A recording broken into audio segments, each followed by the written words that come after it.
Good morning बच्चों। Happy Janmashtami. और आप लोग जन्माष्टमी का त्यौहार आज बहुत अच्छे से मना रहे होंगे, है ना। चलिए, आज अपना लेसन 4 तक हो गया था, लेसन 5 चालू होगा, पाठ 4 लघु कथा। ठीक है।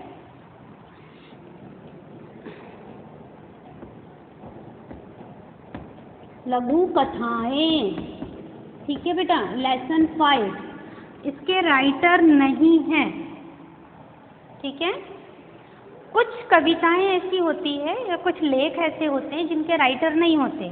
ये जनरली बुक वगैरह में या पेपर में कहीं छोटी छोटी सी कविताएं या कहानियां दी रहती है जो कि प्रेरणादायक होती है, हमें कोई ना कोई प्रेरणा या उद्देश्य जो है सिखाती है।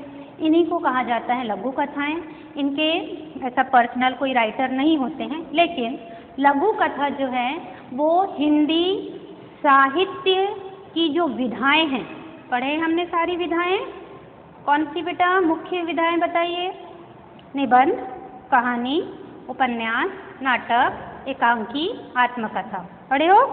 ठीक, इन्हीं में से एक है लघु कथा। लघु कथा नाम से क्लियर है। लघु का मीनिंग क्या है? छोटा। कथा की मीनिंग कहानी, मतलब छोटी कहानी। ठीक।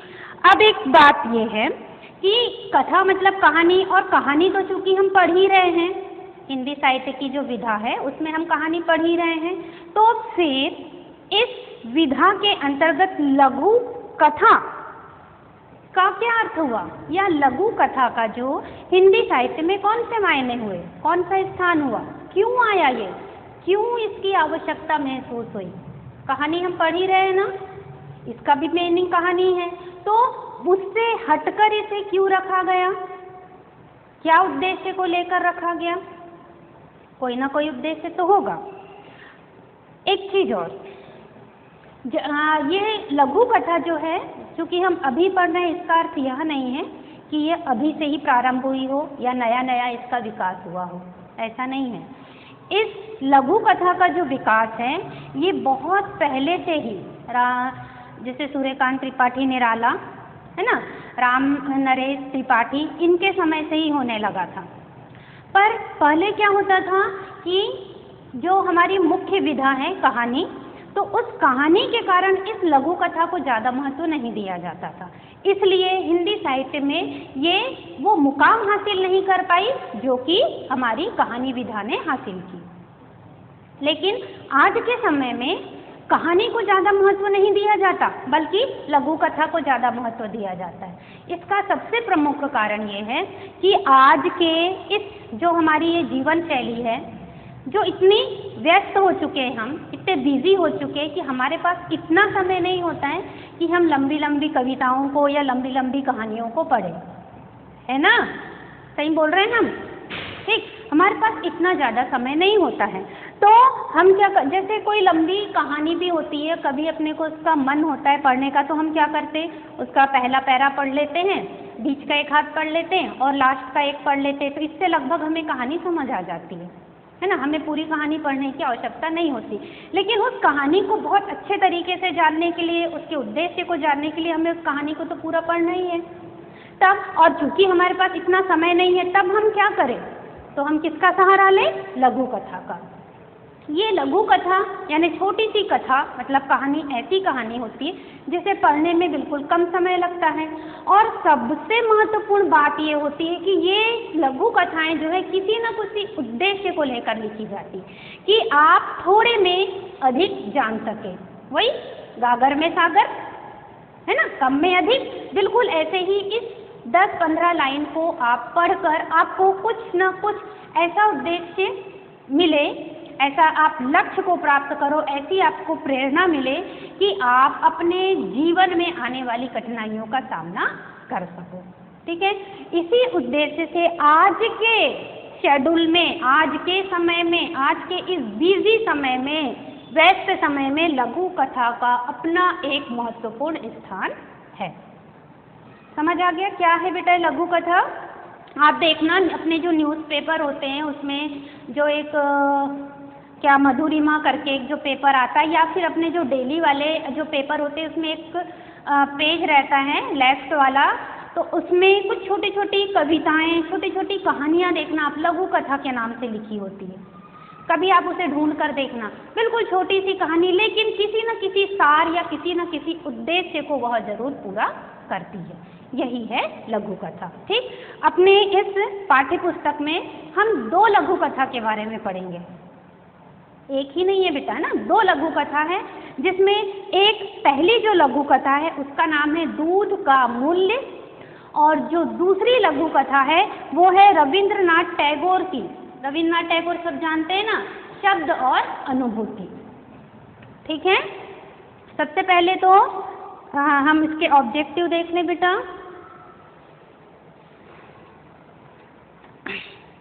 तो लघु कथा आपको समझ आ गया है ना।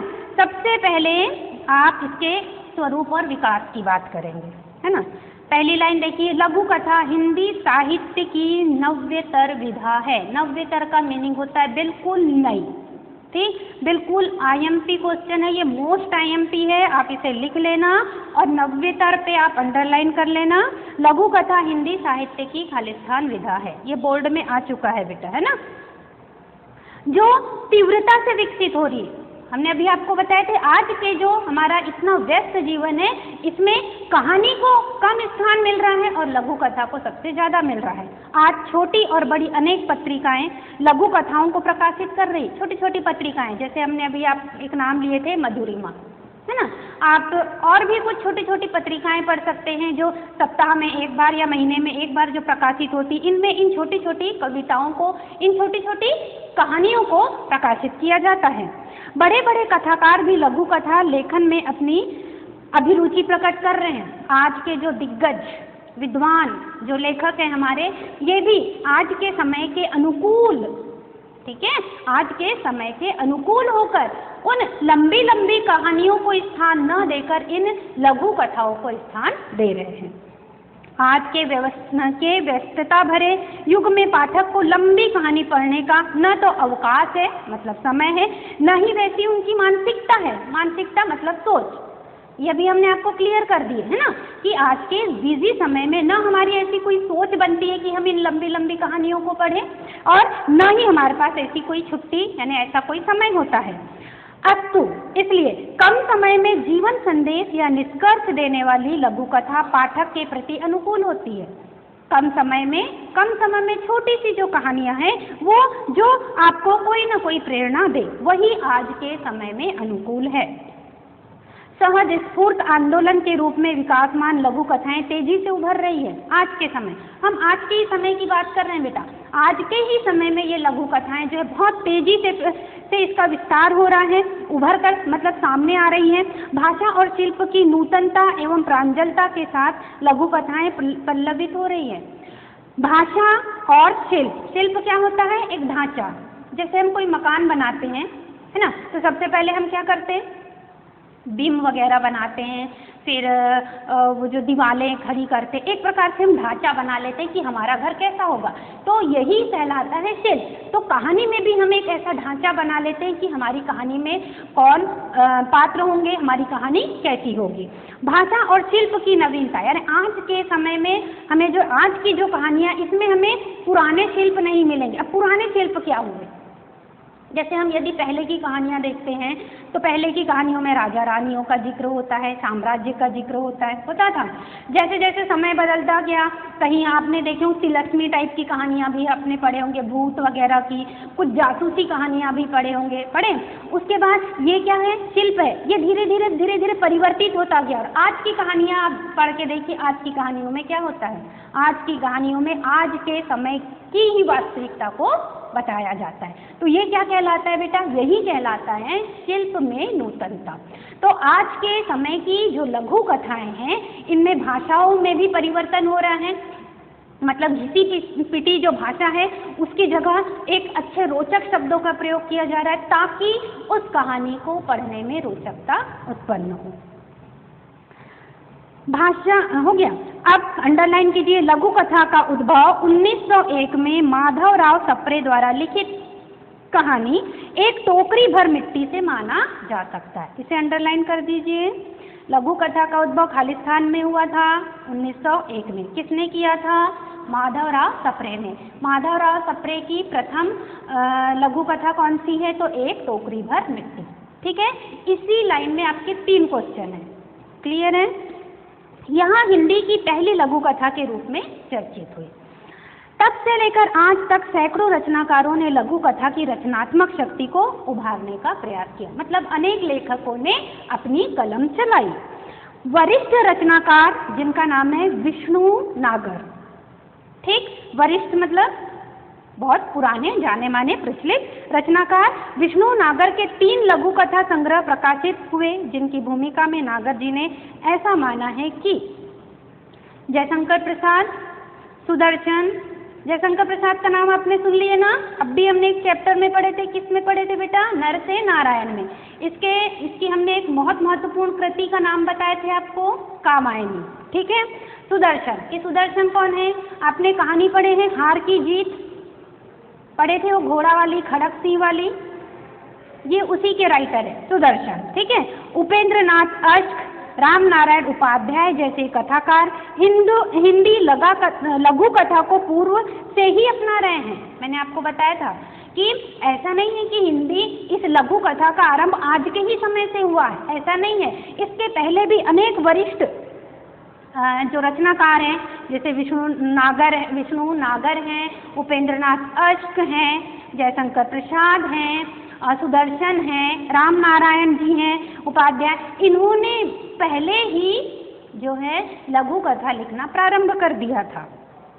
यद्यपि उस समय लघु कथा उसका नामकरण नहीं हुआ था। जैसे कि आज हमने उसका नामकरण क्या कर दिए? लघु कथा मतलब छोटी कथा। तो जब प्राचीन समय में जब ये लघु कथा लिखी जाती थी तो इसका कोई नामकरण नहीं हुआ था, इसे किसी भी नाम से नहीं जाना जाता था, इसलिए इसका प्रचलन कम था। ठीक, सन 72-73 में कई प्रांतों मतलब राज्यों से लघु कथाओं के संकलन प्रकाशित होने लगे। कब? 72-73 के समय में बहुत सारे जो हमारे रचनाकार हैं वे लघु कथाएं लिखना प्रारंभ करने लगे, जिनके माध्यम से लघु कथा के स्वरूप को निर्धारित करने का प्रयास हुआ। फिर यानी रचनाकारों ने सोचा कि क्यों ना अब इसे कोई नया नाम दिया जाए। पिछले 3-4 दशकों में प्रकाशित विभिन्न पत्रिकाओं ने अपने लघु कथा विशेषांकों के द्वारा इस विधा को नए कथ्य और शिल्प से अभिमंडित किया। एक नया शिल्प मिला इसे, एक नया कथ्य मतलब कहानी मिली। भारतीय ज्ञानपीठ द्वारा प्रकाशित, अंडरलाइन इसे कर लेना आप लोग बेटा, भारतीय ज्ञानपीठ द्वारा प्रकाशित चित्रा मुद्गल। ठीक है, क्या नाम है?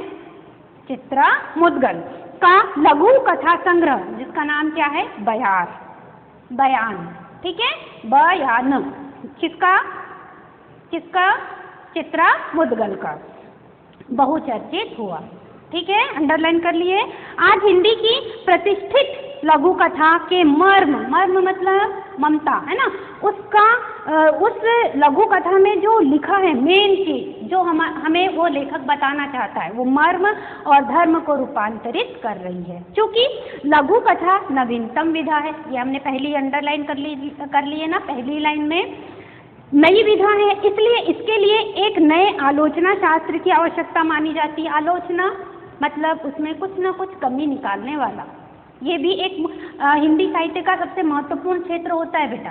यह नहीं कि यदि कोई हमारी कहानी या कविता की आलोचना कर रहा है, उसकी बुराई कर रहा है, इसका मतलब ये हुआ कि वो व्यक्ति बुरा है, ऐसा नहीं है। आलोचना का भी हिंदी साहित्य में बहुत महत्वपूर्ण स्थान है। अभी एक लघु कथाकार ही अपनी रचनाओं के समीक्षक होते थे, मतलब अपनी ही रचनाओं की समीक्षा खुद करते थे। पर संख्यातीत लघु कथाओं की प्रस्तुति से, मतलब बहुत अधिक संख्यातीत मतलब बहुत सारी लघु कथाओं की प्रस्तुति से इस विधा के लिए आलोचना दृष्टियां भी निश्चित हो रही है। मतलब ये जितने ज़्यादा संख्या में बढ़ने लगे तो जाहिर सी बात है आलोचना का क्षेत्र भी उतना ही बढ़ता जाएगा। समीक्षकों ने लघु कथाओं को विभाजित कर व्यावसायिक और अव्यावसायिक ये 2 प्रकार से निर्धारित किया। व्यावसायिक जो हमारे व्यवसाय क्षेत्र से रिलेटेड होगी और अव्यावसायिक जो हमारे व्यवसाय क्षेत्र से बाहर की होगी। पहली धारा मतलब व्यावसायिक कि लघु कथाएं व्यंग को प्रमुखता देती है, मतलब इसमें व्यंग होती है। व्यंग क्या होता है? वही एक तीखा प्रहार करना, एक प्रकार से हंसी मजाक करना, हंसी मजाक के माध्यम से, व्यंग के माध्यम से अपनी इन लघु कथाओं को प्रस्तुत करना। और दूसरी धारा की लघु कथाएं समसामयिक विषयानुभूति, समसामयिक मतलब करंट समय की, अभी जो हमारे समाज में घटित हो रहा है उसको स्थान देना, कलात्मक यथार्थ को संस्पर्शित करती है, मतलब छूती है। लघु कथा में प्रभावात्मकता रहनी चाहिए, मतलब लघु कथाएं ऐसी होना चाहिए कि वो कोई ना कोई प्रभाव उत्पन्न करे।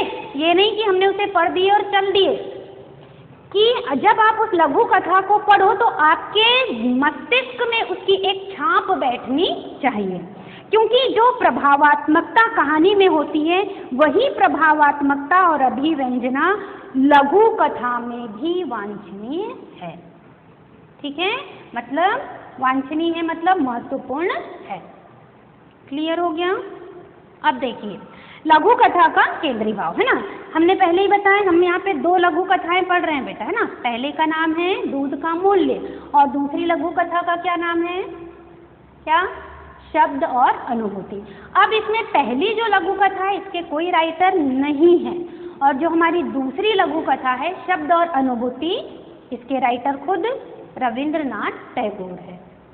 ठीक है, प्रस्तुत लघु कथाएं संकलित हैं, वही संकलित का मीनिंग जिसके कोई राइटर नहीं है, जिसमें दूध का मूल्य लघु कथा में कृतज्ञता का सकर्मक स्वरूप प्राप्त होता है। हमने आपको बताया था कि लघु कथाएं तो हम लिखें, लेकिन ऐसी लिखें या ऐसी लघु कथा हम पढ़ें जो हमारे मस्तिष्क में कोई ना कोई छाप जरूर छोड़ती है। लघु कथा अपने आकार में तो छोटी है, लेकिन वह किसी न किसी भाव को लेकर लिखी गई हो। हम यहाँ हम पहली जो लघु कथा पढ़ रहे हैं दूध का मूल्य, इसमें काहे का भाव है? कृतज्ञता। मीनिंग क्या होती है इसकी मीनिंग? याद करो, कृतज्ञता और कृतघ्न पढ़े हो आपने? पढ़े हो ना? किए गए उपकार को मानने वाला, ये आपके वाक्यांश के लिए भी हो एक शब्द हो जाता है ना, किए गए उपकारों को मानने वाला। और इसमें क्या आ जाएगा बेटा? न मानने वाला। किए गए उपकारों को न मानने वाला। क्लियर है? ये ऑपोजिट भी होता है कृतज्ञता का, कृतघ्न।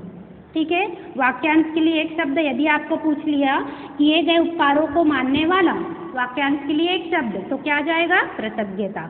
और किए गए उपकारों को न मानने वाला तो कृतघ्न। ठीक है, अब हमने देखे कृतज्ञता। हमारी जो पहली जो कहानी है, लघु कथा है, उसका क्या उद्देश्य है? कृतज्ञता। मतलब यदि हमारे लिए कोई व्यक्ति कोई कार्य कर देता है तो हमें उस कार्य के उपकार को कभी नहीं भूलना चाहिए। ठीक है, हम ये सोचकर हम उस व्यक्ति से अपना काम, या कोई व्यक्ति ये सोचकर हमारी मदद न करे कि आज मैं इसके काम आ रहा हूँ तो कल ये भी हमारे काम आएगा। हम भलाई का काम करें और भूल जाए कि मैंने कभी किसी के लिए कुछ किया था, है ना। मानते हैं हम पृथ्वी गोल है ना, कहीं ना कहीं इस संपूर्ण पृथ्वी में उस व्यक्ति से हमारी दोबारा जरूर पहचान होगी, मुलाकात होगी, हम जरूर से दोबारा उससे टकराएंगे। तो इसलिए क्या करना है, हम जब किसी व्यक्ति के लिए कोई कार्य कर रहे हैं, उसकी भलाई कर रहे हैं या मदद कर रहे हैं, तो हमें क्या करना है? उस कार्य को करने के बाद हमें भूल जाना है। हमें यह अपेक्षा नहीं करना है कि मैं भी, मतलब मैंने जिस व्यक्ति के लिए की मदद की है वह व्यक्ति भी मेरे काम आएगा। ठीक है, मनुष्य को अपने ऊपर किए गए छोटे से भी उपकार को कभी नहीं भूलना चाहिए।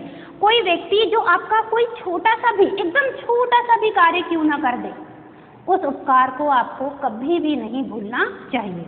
अवसर प्राप्त होते ही उपकारी के प्रति कृतज्ञता प्रकट करना ही मनुष्यता की सच्ची पहचान है। कभी हमें एक ऐसा अवसर मिले कि वही व्यक्ति आपके सामने आके खड़ा हो जाए जिसने आपके लिए कभी कोई कार्य किया था, आपकी कभी कोई मदद की थी, कभी धोखे से आपके सामने आ जाए वो और किसी मुसीबत में है, तो हमें क्या करना है? उस व्यक्ति की मदद करना है।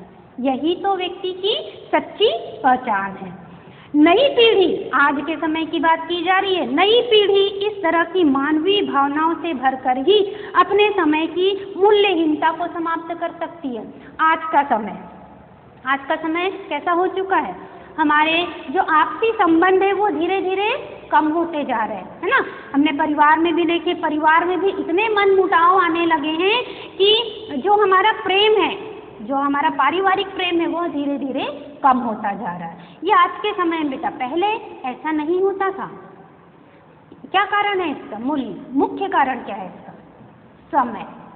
आज हमारे पास इतना समय ही नहीं है कि हम अपने माँ बाप के साथ 1 घंटा बैठे, उनकी बातें सुने। हम नहीं है हमारे पास समय। पढ़ाई का बोझ इतना हो गया है कि हमारे पास समय ही नहीं है कि हम अपने दोस्तों के साथ थोड़ा सा टहल घूम ले, या उनके साथ बैठे, या अपनी बात करें, या उनकी बात सुने। तो इससे क्या हो रहा है? हमारे जो आपसी संबंध है, हमारी जो भावनाएं हैं, ये धीरे धीरे समाप्त होती जा रही। और आज के समय में इन्हीं भावनाओं को, है ना, आज के समय में इन्हीं भावनाओं को बनाए रखने के लिए इस प्रकार की लघु कथा की महत्वपूर्ण भागीदारी हो जाती है। ठीक है। दूसरी लघु कथा हम देखेंगे, शब्द और अनुभूति। ठीक। अब देखिए बेटा, शब्द क्या होता है और अनुभूति क्या होती है? दोनों अलग अलग है कि नहीं है ना? अलग अलग। शब्द क्या हुआ, अनुभूति क्या हुई? शब्द क्या हुआ? मैं जो बोल रही हूँ और मेरे बोलने के बाद जो हवा हो गया ना, फैल गया, ये क्या है? शब्द। मैंने इसे बोल दिया और ये हवा हो गया, इसका कोई अब अस्तित्व नहीं है। अब मैं इसे रिपीट भी नहीं कर सकती। मैंने एक बार जो बोल दिया उसे मैं दोबारा रिपीट नहीं करूँगी। ये है शब्द। अब अनुभूति क्या हुई कि मैं जो बोल रही हूँ, आप इसे ग्रहण कर रहे हैं, अपने हृदय में इसे उतार रहे हैं। ये क्या हुआ? अनुभूति। पर जरूरी नहीं है कि हमें जो भी अनुभूति होती है उसे हम कोई ना कोई शब्द या नाम दे दें। ये जरूरी नहीं है।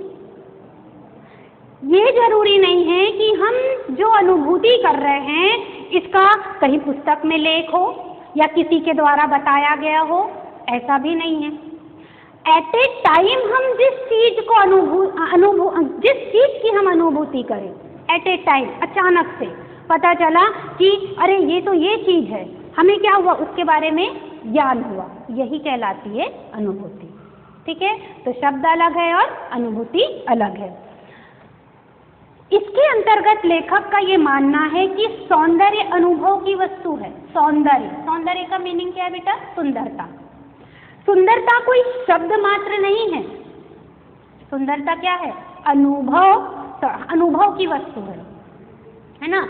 हम बोल दें कि हम रास्ते से मान के चलो गुजर रहे हैं, है ना, या हमको किसी ने बताया कि हम रास्ते कि तो उस रास्ते से जाएगा तो तुझे एक घर मिलेगा, वहाँ एक बहुत सुंदर गुलाब का फूल खिला हुआ दिखेगा। अब आप क्या करोगे? उस सुंदर गुलाब के फूल की अनुभूति करने लगोगे। अभी देखो आपने देखा नहीं है ना उसे, लेकिन आप अनुभूति करने लगेंगे कि अरे ये फूल तो बिल्कुल ऐसा सुंदर दिखता होगा। एक कल्पना है ना, एक चित्र आपके मस्तिष्क में बन जाएगा और आप उसकी सुंदरता से अपने आप अभिभूत होते चलेंगे, अपने आप, जबकि अभी आपने उसे देखा नहीं। यही कहलाती है अनुभूति। क्लियर है बेटा? सौंदर्य चारों ओर बिखरा पड़ा है, हम जिधर भी चले जाएं चारों ओर सौंदर्य है। सिर्फ देखने की क्या चाहिए? नजर, है ना। हर व्यक्ति का हर किसी चीज को देखने का नजरिया अलग होता है। किसी को वह वस्तु कुरूप सुंदर नजर आती है, तो किसी को वह वस्तु सुंदर बहुत अच्छी मनमोहक लगने लगती है ना। तो सौंदर्य जो है चारों ओर बिखरा पड़ा है, किंतु प्रकृति से एक रूप हुए बिना हम उसे ग्रहण नहीं कर सकते। यानी प्रकृति से मतलब यदि हमें प्रकृति से प्रेम है, हमने याद करो क्या पढ़े थे देश प्रेम में, हमें यदि अपने देश से प्रेम है तो हमारे देश में उपलब्ध हमें प्रत्येक चीजों से प्रेम होगा। प्रत्येक चीज, पढ़े थे ना। वैसे ही यहाँ पे है कि यदि हमें अपनी प्रकृति से प्रेम है तो प्रकृति में मौजूद हर एक चीज से हमें प्रेम होगा, तभी हम उसकी अनुभूति को अभिभूत कर पाएंगे। मनोस्थिति को बदलकर ही उसे पाया जा सकता है। यदि हमारी मनोस्थिति मतलब यदि हमारी सोच उस वस्तु के प्रति अच्छी है तो हम उससे अभिभूत होंगे, उसके प्रति आकर्षित होंगे। और अगर हमारी सोच अच्छी नहीं है तो हम उसे नकार देंगे। ये हम पे डिपेंड करेगा। तो हमें इसके लिए क्या करना पड़ेगा? पहले हम प्रकृति से एकाकार होना पड़ेगा। हमें प्रकृति से प्रेम होना बहुत आवश्यक होगा, तभी हम प्रकृति में मौजूद प्रत्येक चीजों से प्रेम करेंगे। ग्रहण करने की क्षमता का विकास खालिस्तान के द्वारा ही होता है। ग्रहण करने की क्षमता का विकास खालिस्तान के द्वारा ही होता है, अनुभव के द्वारा। हम हर चीज को देखकर ही उसका अनुभव नहीं कर सकते। हमने कहा कि आज अंतरिक्ष में हम ये बात कर रहे कि चांद पे या मंगल पे जो है जीवन संभव है। हमने जाकर तो नहीं देखे, लेकिन हम एक कल्पना करने लगते हैं कि हाँ वहाँ पर भी ऐसा ही होगा, ऐसा ही होगा। क्यों? क्योंकि आज हमने इस समय को देखा है, हमारी पृथ्वी को देखा है, तो हम यही कल्पना करेंगे कि उस मंगल ग्रह में भी ऐसी ही चीजें होगी, ऐसा ही वातावरण होगा, तो फिर वहाँ पर भी हम ऐसे ही बसने लगेंगे। हमारी जो कार्य क्षमता है या हमारी जो जीवन शैली है वो भी ऐसे ही करें। तो इसका क्या अर्थ होता है कि हम अनुभव से सीखते। तो आज मंगल ग्रह में यदि हम रहने के काबिल होंगे तो वो किन परिस्थितियों में होंगे? पृथ्वी पर, यानी हम यहाँ का जो जीवन जी रहे हैं, हम इसी की एक कल्पना हम चांद के जीवन पर कर सकते हैं। तो ये क्या कहलाया बेटा? अनुभव। ठीक है, क्लियर है? अब कल पढ़ेंगे, ठीक है। चलिए ऑब्जेक्टिव लिख लेना बेटा। हाँ, एक क्वेश्चन है ना, साक्ष्य रत्न। आपने क्वेश्चन उठाए बेटा, जो अपना पुराना रहीमन विलास था उसका दीर्घ उत्तरी का 5वां क्वेश्चन। आप बोले समझ नहीं आया, है ना? क्या था 5वां क्वेश्चन? रहीम ने धन को महत्व क्यों दिया है? देखो बहुत अच्छा क्वेश्चन पूछे बेटा आपने। ये ऑब्जेक्टिव में भी आता है आपको, है ना? आपने आज तक जितने भी बड़े बूढ़ों से सुना है या लगभग आपने जितनी भी कविताएं वगैरह पढ़ी होगी, कहानी वगैरह पढ़ी होगी, तो आपने देखना कभी भी धन को महत्व नहीं दिया है। पैसे का वहाँ पे कोई मोल नहीं मिलता, है ना? लेकिन रहीम दास जी ऐसे एक कवि हैं जिन्होंने धन को महत्व दिया है। उन्होंने क्या बोला है कि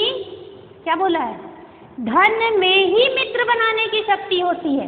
पढ़े थे हमने कि यदि हमारे पास, क्या पढ़े थे, याद कीजिए जल्दी।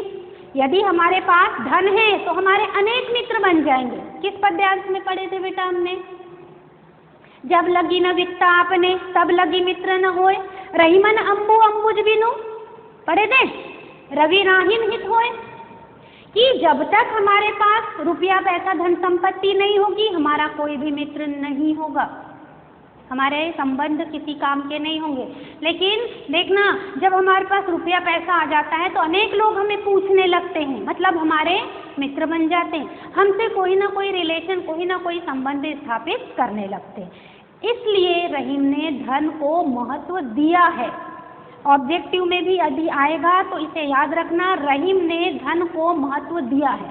ये सही गलत के रूप में आता है, कंफ्यूज हो जाते हैं इसे, ठीक? तो रहीम ने धन को महत्व दिया है ना? जैसे कि क्या बताए थे इसके उसका उदाहरण देके कि कमल जो है पानी में ही खिलता है ना? कमल पानी में ही खिलता है, बिना पानी के उसका कोई अस्तित्व नहीं है। लेकिन बिना सूर्य के वो पानी भी कमल की रक्षा नहीं कर सकता, क्योंकि पानी के साथ साथ उसे सूर्य के प्रकाश की भी आवश्यकता है। अगर उसे सूर्य का प्रकाश नहीं मिलेगा तो कमल जो है पानी में सड़ जाएगा, ठीक? तो वैसे ही हमारे पास यदि रुपया पैसा धन संपत्ति होगी तो हमारे अनेक मित्र होंगे, अन्यथा हमारा कोई मित्र नहीं होगा, है ना? तो यही है बेटा इसका आंसर। अब समझ आ गया होगा, है ना?